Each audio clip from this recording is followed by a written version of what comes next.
একবার জুনায়েদ বাগদাদি রহমতুল্লাহ আলাইহি উনি কোথাও যাচ্ছিলেন, এক লোকের হাত নাই পা নাই, ওই লোককে শুলিতে চড়ায়া রাখছে। জুনায়েদ বাগদাদি রহমতুল্লাহ আলাইহি জিজ্ঞেস করেন, এই লোকের কি হলো? আবার হাতও নাই পাও নাই, এ লোক আবার কিভাবে অপরাধ করতে পারে? তোমরা যে শুলিতে চড়াইলা, শুলিতে চড়ানো মানে মৃত্যুদণ্ড দেওয়া। হুজুর, এই লোক চুরি করেছে, প্রথম চুরি করার পরে এক হাত কাটা হয়, তারপরও ভালো হয় নাই, অভ্যাস অনুযায়ী আবার চুরি করেছে, দ্বিতীয় হাত কাটা হয়, ভালো হয় না, তারপর আবার সে চুরি করেছে, এজন্য বাম পা কাটা হয়, তারপর সে আবার চুরি করেছে, ডান পা কাটা হয়, তারপর সে আবার চুরি করেছে, এই জন্য শুলিতে চড়ানো হয়েছে। জুনায়েদ বাগদাদি জিজ্ঞেস করে, নেই হাতও নাই পা নাই, এই লোকটি আবার তৃতীয় পঞ্চমবার আবার চুরি করে কিভাবে? হুজুর, এই লোক চুরি করেছে এইভাবে স্বাস্থ্য দিয়ে গড়ায়া গড়ায়া গিয়া দাঁত দিয়ে কামড়িয়ে চুরি করেছে, এই জন্য চুলিতে চড়ানো হয়েছে।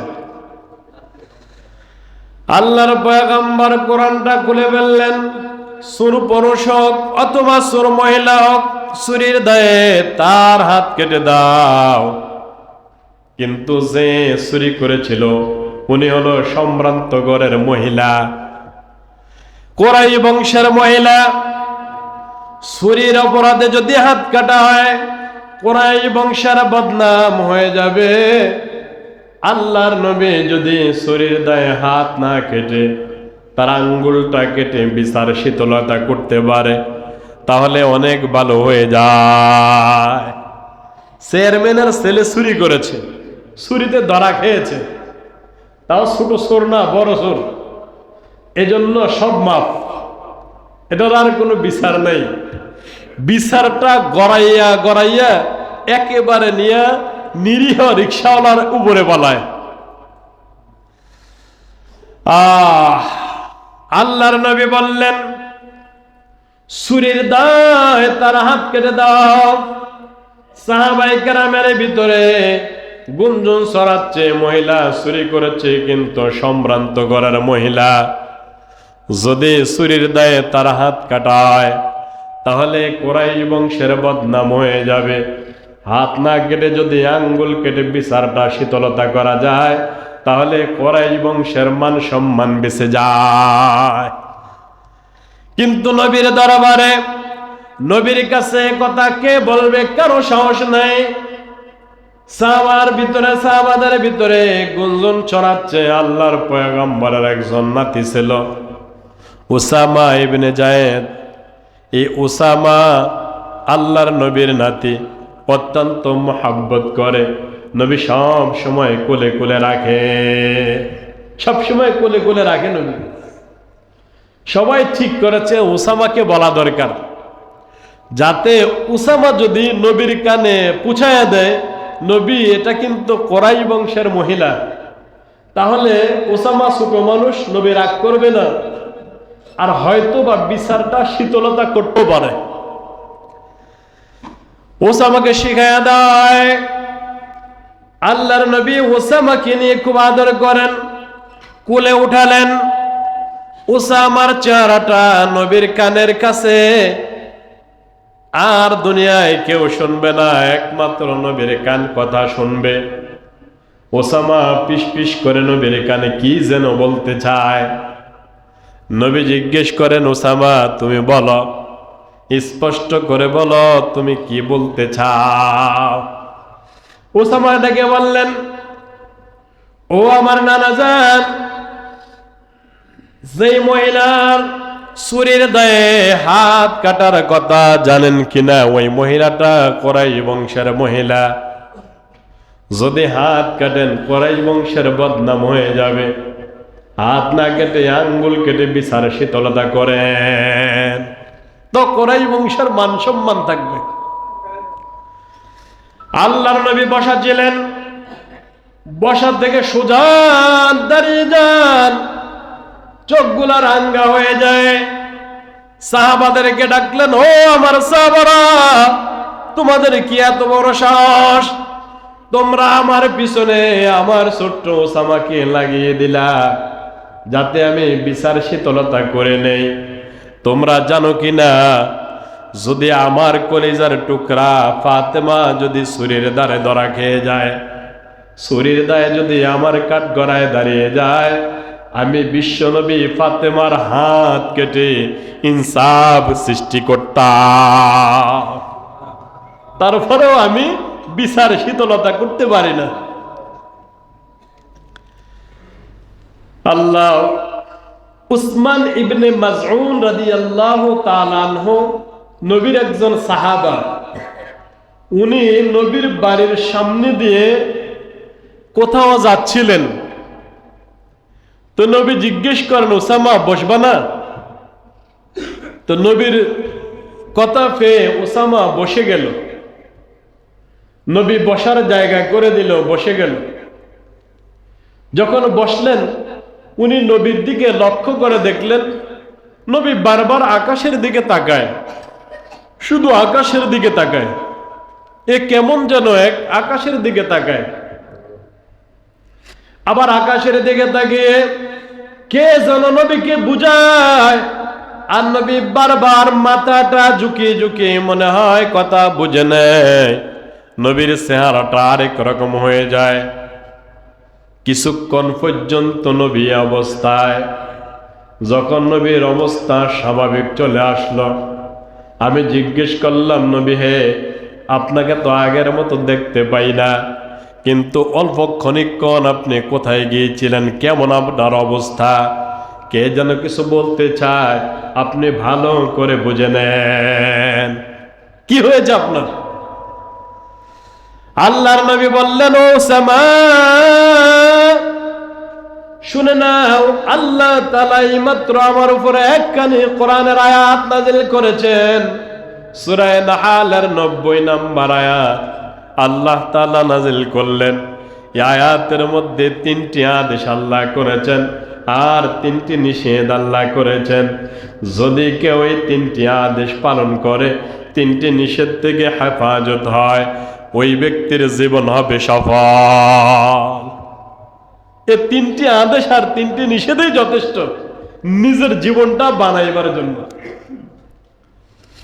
প্রথম নাম্বার, বিলআদ, ইনসাফ সৃষ্টি করা। তোমার কাজ ইনসাফ, তোমার খাওয়া ইনসাফ, তোমার বিচার ইনসাফ, প্রত্যেকটি জিনিসের মধ্যে তুমি ইনসাফ কায়েম করো। আল্লাহর পয়গম্বর এইভাবে বললেন, ও আমার সাহাবারা, ছুরির দায়ে যদি আমার ফাতেমা এইভাবে আটকা পড়ে যায়, আমার কাঠগড়ায় দাঁড়ায়া যায়, তাহলে আমি ফাতেমার হাত কেটে এইভাবে ইনসাফ কায়েম করতাম। তারপরেও আমি কাউকে ছাড়তাম না। ইনসাফ হলো বড় কথা।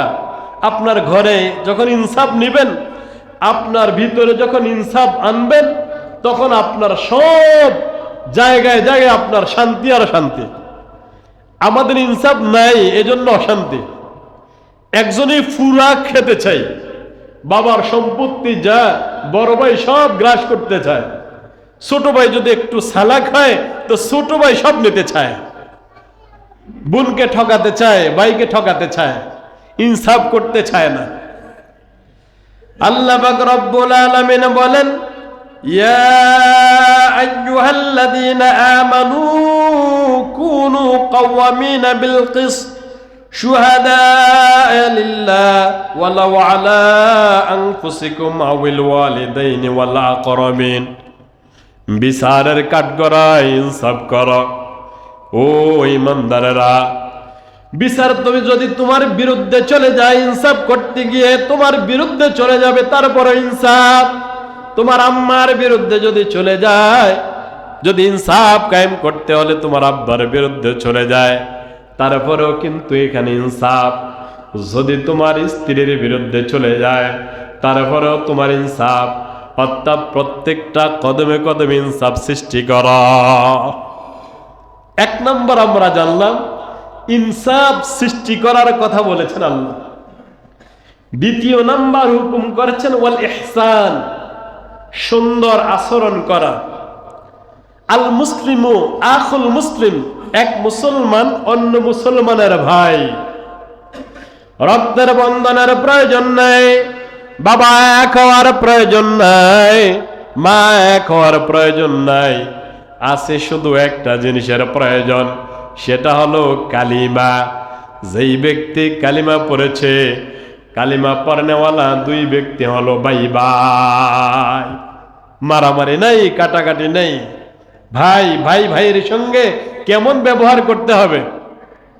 ভালো ব্যবহার করতে হবে।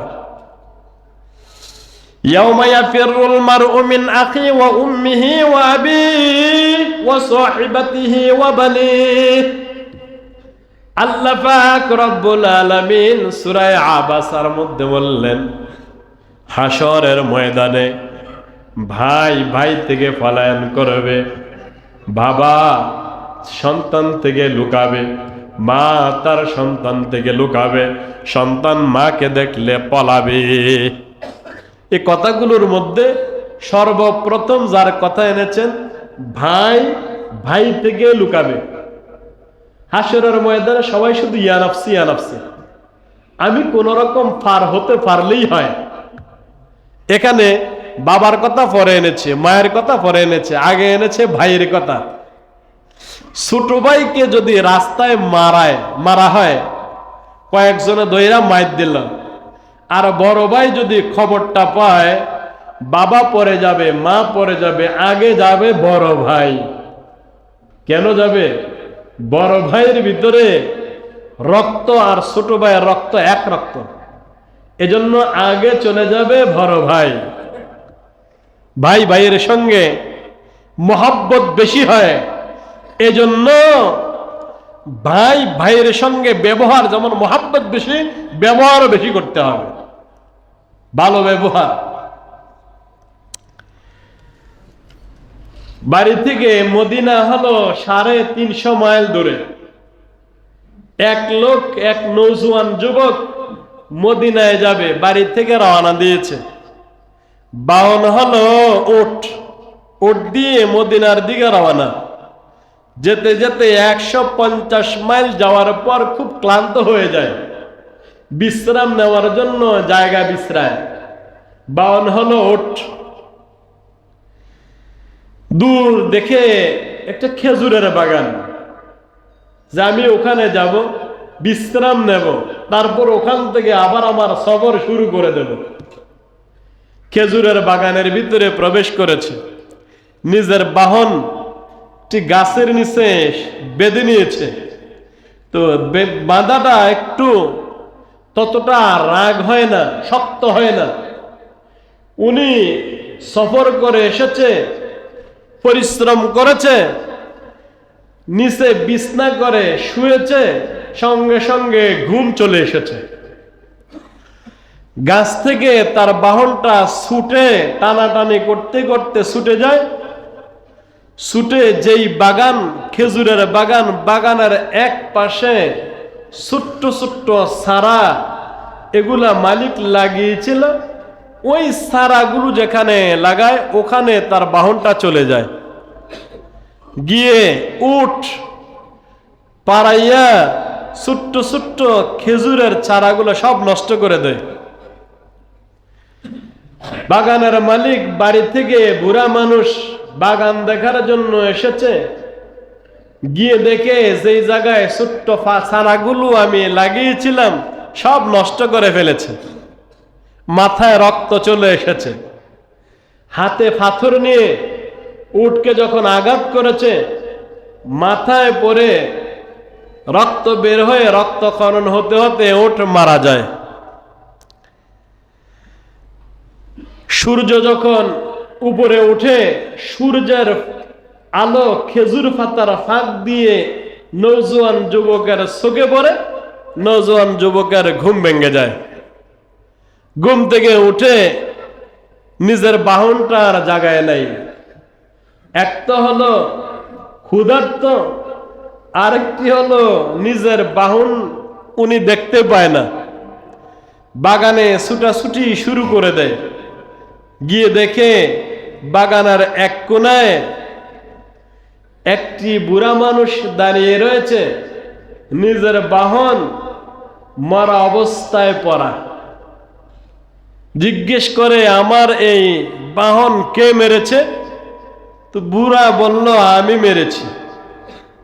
কারণ সত্য কথা বলতে হবে, মুসলমানের কথা বলেন না, মুসলমানের কথা মিথ্যা কথা বলা যাবে? সত্য কথা বলেছে। যুবকের মাথায় রক্ত উঠে যায়। যুবক এই মুরব্বীকে ধরে এমন মার দিয়েছে, মারতে মারতে এই বুড়াও মরে যায়। যুবক এক পাশে দাঁড়ায় আফসোস শুরু করে দেয়, এ আমি কি করলাম? আমার উট মেরেছে, এখন আমিও দিই বুড়াকে মেরে ফেলেছি। খুন হয়েছে দুইটি। বিকেলবেলা বুড়ার দুই সন্তান বুড়াকে খুশ করার জন্য বাগানে এসেছে। এসে দেখে এক পাশে একটি উট মরা, আরেক পাশে বুড়া বাবা মরা, আরেক পাশে যুবক একটা দাঁড়ানো অবস্থায়। বুড়ার দুই সন্তান জিজ্ঞেস করে, আমার বাবাকে কে মেরেছে? নওজোয়ান যুবক বলে, আমি মেরেছি। কেন মেরেছ? আমার ওঠ মেরে ফেলেছে, আমি এখন যাব কিভাবে? মাথায় রক্ত উঠেছে, এই জন্য তোমার বাবাকে আমি মারতে মারতে মেরেই ফেলেছি। এখন আমি কোথায় যাব? বুড়ার সন্তানরা জিজ্ঞেস করে, পালাও নাই? কোথায় পালাবো? আমি তোমার আব্বাকে মারার পর নিজের ভিতরে আমার অনুশোচনা চলে এসেছে, আমি যাব কোথায়? যেখানে যাই না কেন সব জায়গা আল্লাহর দুনিয়া। নওজোয়ান যুবক ডেকে বলে, ভাই আমার, তোমরা আমাকে শরঈ আদালতের মধ্যে নিয়ে যাও। হযরতে ওমর রাদিয়াল্লাহু তাআলা আনহু হলেন আমিরুল মুমিনিন, তোমরা আমিরুল মুমিনের দরবারে নিয়ে যাও। আমার যেই বিচার হয়, শরঈ আদালতে যেই বিচার হয়, ওই বিচার আমি মানতে রাজি। কারণ আমি পবিত্র হয়ে কবরে যেতে চাই, অপবিত্র অবস্থায় কবরে যেতে চাই না। পবিত্র হয়ে কবরে যাব। নিয়ে যাওয়া হয় আল্লাহর পয়গম্বরের সাহাবা হযরত ওমর রাদিয়াল্লাহু তাআলা আনহুর দরবারে। হযরত ওমর রাদিয়াল্লাহু তাআলা আনহু যুবককে ডেকে বলে, ওর যুবক, তোমার উট মারা গিয়েছে, মেরে ফেলেছে। একটি উটের বদলা আরেকটি উট দিয়া দিলেই তো হইতো, তুমি কেন এই বুড়া মানুষটাকে মারলা? তুমি জানো কিনা, হাতের বদলা হাত, পায়ের বদলা পা, কানের বদলা কান, জানের বদলা জান। তুমিও একটি জান নিয়েছ, এখন তো তুমি পাশের কাষ্টে জ্বলতে হবে। অতএব তোমাকেও তো পাশের কাষ্টে জ্বলানো হবে। তোমাকে একটি ওট দিয়া দিলেই তো হইতো, তুমি একটা ওট দাবি করতা, কিন্তু তুমি একটি জান নেওয়ার কারণে তোমার জানও দিতে হয়। বিচারের ফয়সালা হয়ে যায়। মাসের শেষ শুক্রবার বিচার হবে। নওজোয়ান যুবকের গর্দান কাটা হবে। আমিরুল মুমিনিন বিচারের ফয়সালা দিয়ে বুড়ার দুই সন্তানকে বাড়ি পাঠিয়ে দেয়। ও বুড়ার সন্তানরা, যাও, চলে যাও। আগামী মাসের শেষ শুক্রবার তোমরা চলে আসবা, তোমার বাবার হত্যার বিচার হবে। বুড়ার সন্তানরা চলে যায়। যাওয়ার পরে নওজোয়ান যুবককে জিজ্ঞেস করে, আমিরুল মুমিনিন, তোমার জীবনের শেষ ইচ্ছাটুকু আছে, একটু বলবা? কি চাও জীবনের শেষ? এই কথা বলো। নওজোয়ান যুবক বলে, ও আমিরুল মুমিনিন, আমার জীবনের শেষ ইচ্ছা যদি আপনি জানতে চান, আমার বাড়ি থেকে একজন ইহুদির বাড়ি, আমার বাড়ি ইহুদির বাড়ি থেকে অনেকটা দূরে। ইহুদির বাড়ি, ইহুদি আমার বাড়ি চিনে না, আমি ইহুদের বাড়ি চিনি। আমার কোনো লোক ইহুদের বাড়ি চিনে না। আবার ইহুদির কোনো লোক আমার বাড়ি চিনে না। আমি আর ইহুদি ব্যবসা করতাম, কিছু টাকা ব্যবসার কারণে তার কাছে বাকি পড়ে যায়।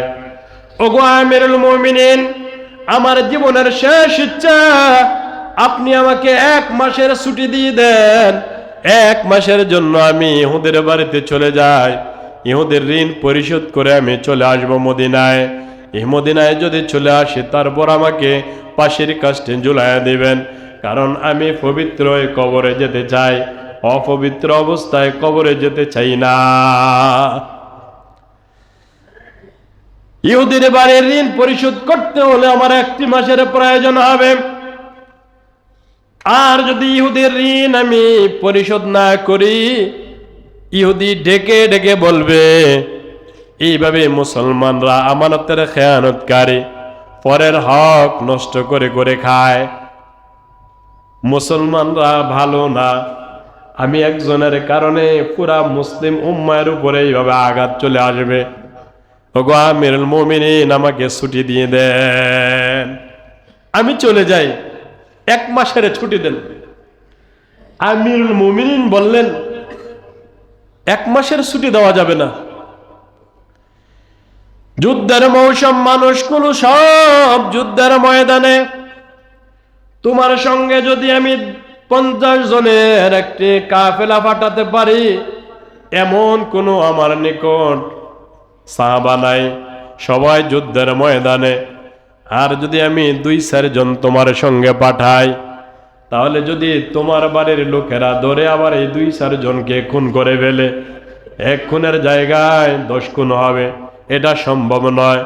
তবে তুমি যেতে পারো, তোমার নিকট একটা পদ্ধতি। তোমার যদি কোনো ভাই এই মদিনায় থাকে, তুমি তার জায়গায় তাকে তোমার জায়গায় রেখে তুমি চলে যাও। তোমার কোনো আপনজন যদি থেকে থাকে, তাহলে জেলখানায় তাকে বন্দি করে তুমি চলে যাও। তুমি যদি ফিরে আসো সময় মতো, তাকে ছেড়ে দেওয়া হবে। আর যদি সময় মতো না আসো, তাহলে তাকে ফাঁসির কাস্টে ঝুলানো হবে। নওজোয়ান যুবক ডেকে বলে, ওগো আমিরুল মুমিনিন, আমার এই মদিনা, আমার বাড়ি থেকে মদিনা অনেক দূরে, আমার কোনো জোড়ার ভাই নাই। ভাই যদি থাকতো, ভাই চাইতো না আমি ইহুদির বাড়ির ঋণ রেখে কবরে চলে যাই। আমার জায়গায় আমার ভাই থাকতো। আমার মা যদি থাকতো, তাহলে আমার মা আমার জায়গায় থাকতো। আমার বাবা যদি থাকতো মদিনায়, তাহলে আমার বাবা আমার জায়গায় জেলখানায় থাকতো। আমি ইহুদের বাড়ির ঋণ পরিশোধ করতে চলে যাই। এটা আমার মা বাবা সবাই ইচ্ছা করলেই পারত, কিন্তু এগুলা তো নাই, তা আমি দিব কিভাবে? ওগো আমিরুল মুমিনিন, ইহুদির বাড়ির ঋণ পরিশোধ করার প্রয়োজন নাই। সময় যদি হয়ে যায়, তাহলে আপনি আমার ফাঁসির রায় কার্যকারী করে পেলেন। প্রয়োজন নাই ইহুদির বাড়ির ঋণ পরিশোধ না হয়ে আমি কবরে চলে যাই। ও আমিরুল মুমিনিন, ঋণের জায়গায় চলে থাকবে, আমি অন্ধকার কবরে চলে যাব। আমার ফাঁসির রায় কার্যকর করে পেলেন।